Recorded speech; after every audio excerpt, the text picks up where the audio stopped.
अस्सलाम वालेकुम क्लास। आज हम देखते हैं chapter 15 how corporations issue securities.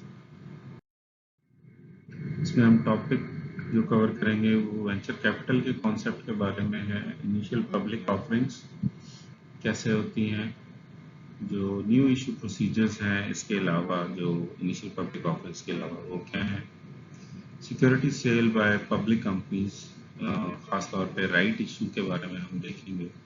Private placement और पब्लिक इश्यूज के बारे में हम करेंगे कि वो क्या होते हैं। सो अब हम पहला जो कॉन्सेप्ट था हमारा वेंचर कैपिटल का, उसको हम देखते हैं। Money invested to finance a new firm जो है वो बेसिकली वेंचर कैपिटल है। और वो कहाँ से आता है? Since the success of a new firm is highly dependent on the effort of the managers, restrictions are placed on management by the venture capital. जो इनिशियल फंड आता है, जो वेंचर कैपिटल कंपनी है उसकी तरफ से रिस्ट्रिक्शंस आती हैं and funds are usually dispersed in stages. Step by step जो है वो फंड्स आपको रिलीज किए जाते हैं after certain level of success is achieved. अगर आप एक खास लेवल तक पहुंच जाते हैं तो आपको नेक्स्ट स्टेज के लिए फंड्स इशू होते हैं। वेंचर कैपिटलिस्ट का जो कॉन्सेप्ट है वो बेसिकली न्यू फर्म्स को फाइनेंसिंग तो है, लेकिन ये अगर आप इसको मैच करें, जो हाउस लोन्स मिलते हैं अक्सर बैंक्स की तरफ से, खास तौर पे हाउस कंस्ट्रक्शन लोन्स हैं, वो स्टेप बाय स्टेप होते हैं कि आप पहले लेट से बुनियादें जब इस्टेब्लिश करेंगे उसके लिए आपको लोन मिलता है, फिर आप दीवारें खड़ी करते हैं, फिर आप छत डालते हैं, तो हर स्टेज के लिए आपको जो है वो लोन मिलता है, फिर फिनिशिंग के लिए आपको अलग से लोन मिलता है, और ये स्टेप बाय स्टेप जो है वो कंप्लीट आपको लोन डिस्पर्स होता है। सो वेंचर कैपिटलिस्ट भी जो है वो एक नई फर्म को प्रोजेक्ट के तौर पे ले रहा होता है और वो स्टेप बाय स्टेप उसमें फंडिंग करता है। अगर वो प्रोजेक्ट जो है वो सक्सेसफुल हो तो फिर वो अगली स्टेज के लिए जो है वो आपको फंडिंग करेगा। फर्स्ट करें वो आपसे रिक्वायर करता है कि आप पहले 50 प्रोटोटाइप बनाओ, तो वहां तक की फंडिंग कर देगा। जब आपके वो 50 प्रोटोटाइप सेल हो जाते हैं तो फिर उसके बाद जो है वो अगली स्टेज के लिए जो एक्सपेंशन रूट है उसके लिए आपको फंडिंग कर देगा।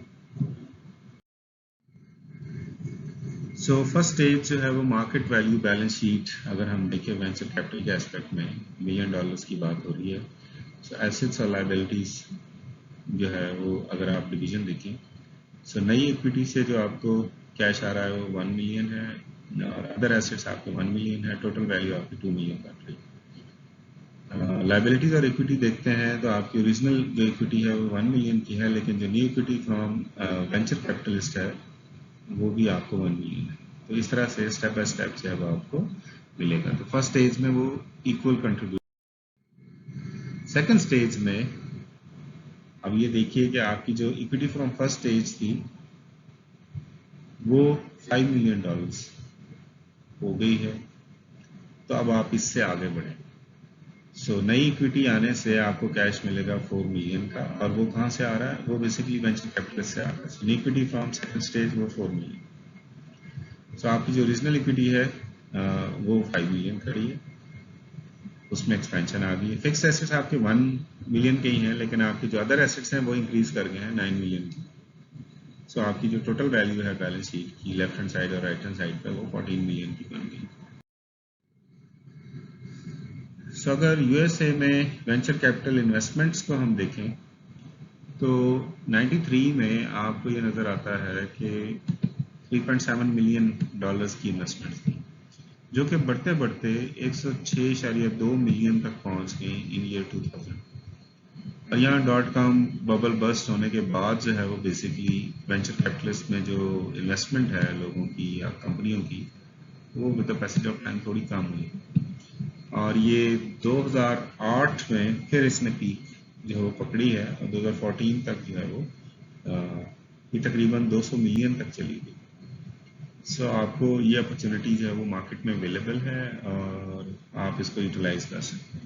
सो पाकिस्तान के हवाले से वेंचर कैपिटलिस्ट का कोई स्पेसिफिक डेटाबेस हमारे पास नहीं है कि कितने ऐसे बिजनेसेस हैं जो वेंचर कैपिटलिस्ट जो है वो फाइनेंस करते हैं, वरना हम जो है उसको भी यहाँ पे डिस्कस कर लेते हैं, लेकिन हमारे यहाँ ये कॉन्सेप्ट एग्जिस्ट करता है। सेकंड मेजर टॉपिक जो हमने इसमें डिस्कस करना था आजकल इस चैप्टर में, वो था इनिशियल पब्लिक ऑफरिंग्स का। So basically these are the first offerings of stock to the general public. पहली दफा जब हम ये काम कर रहे होते हैं, तो इसमें आपको एक अंडरराइटर चाहिए। सो अंडरराइटर क्या है? Firm that buys an issue of securities from a company and resells it to the public. So normally जो अंडरराइटर हैं ये इन्वेस्टमेंट बैंक से होते हैं किसी भी कंट्री में।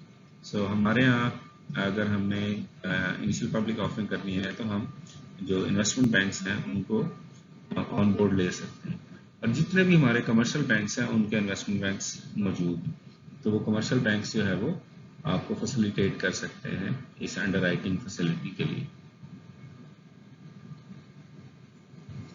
फिर स्प्रेड आपने देखना होता है। स्प्रेड क्या है?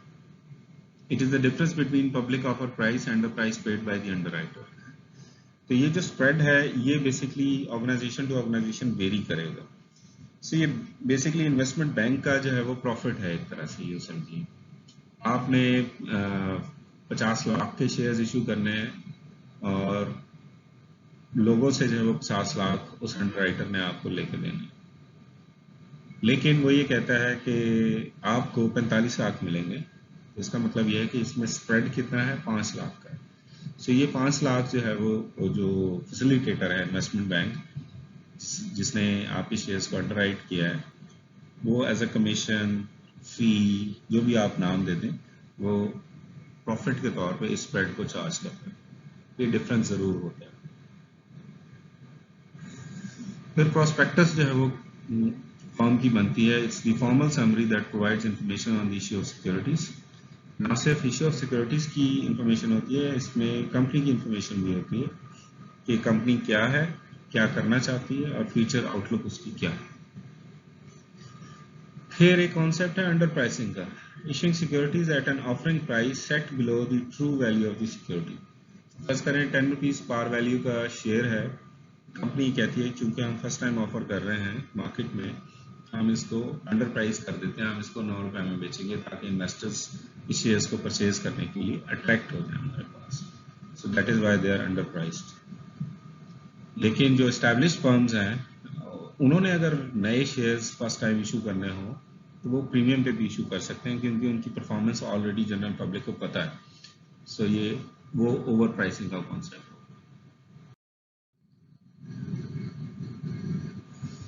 अब अगर आप अंडरराइटर्स की देखें तो यूएस कॉन्टेक्स्ट में सिटी ग्रुप जो है वो बहुत बड़ा आपको अंडरराइटर गेम में जो है वो टॉप पे नजर आता है। 543 बिलियन जो है वो उसने डॉलर्स के अंडरराइटिंग की है। नंबर ऑफ इश्यूज कितने लिए हैं? 1872, यानी 1872 फर्म्स को न्यू शेयर्स इशू करने में उन्होंने फैसिलिटेट किया और उन्होंने 543 बिलियन का बिजनेस जो है वो यहाँ से जनरेट किया। मॉर्गन स्टैनले ने 395 का लिया है, मेरिल लिंच ने 380 का लिया है, लीमन ब्रदर्स ने 354 का लिया है। ये स्टैट्स जो है वो 2004 के हैं और जेपी मॉर्गन ने 354 के लिए। तो आप नंबर ऑफ फर्म्स में देखिए, हाईएस्ट जो है वो मेरिल लिंच का नजर आता है आपको, 1914 जो है वो फर्म्स को फैसिलिटेट किया, और लोएस्ट नंबर इसमें आपको लीमन ब्रदर्स का नजर आता है जो आगे चल के 2008 में डिफॉल्ट भी कर दिया। सो जो एवरेज इनिशियल आईपीओ रिटर्न है अगर आप कंट्री वाइज देखें तो हाईएस्ट 257% तक जाता है जो चाइना का है, और लोएस्ट जो है वो कनाडा में आपको नजर आता है जो तकरीबन 10% के करीब आपको रिटर्न दे रहा है। इंडिया में ये नंबर जो है वो तकरीबन 35% तक 37% तक जाता है। सो वेरिएशंस हैं। यूएसए का आपको तकरीबन 19% तक रिटर्न मिल रहा है। तो ये कंट्री टू कंट्री जो है वो इनिशियल आईपीओस पे जो रिटर्न्स हैं इन्वेस्टर्स के लिए वो वेरी करते हैं, और हाईएस्ट जो है वो आपको चाइना में, ब्राज़ील में और कोरिया में नज़र आता है जो 60+ % में फॉल कर रहा है।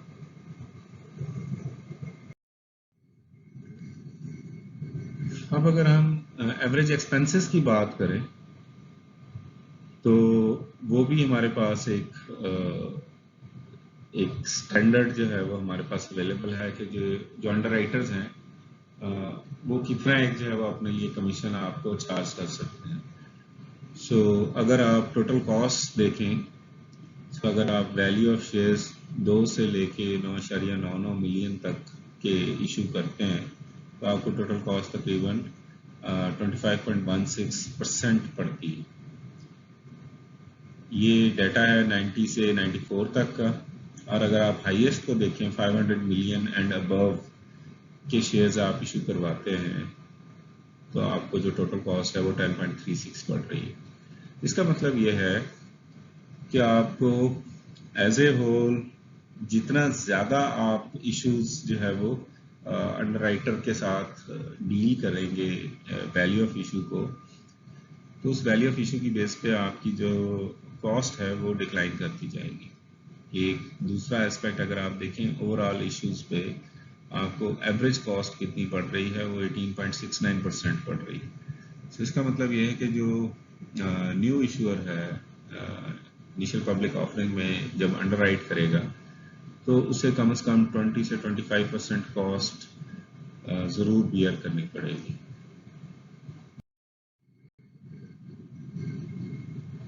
फिर कुछ कॉन्सेप्ट है जनरल कैश ऑफर्स के हवाले से। सीजनड ऑफरिंग एक कॉन्सेप्ट है।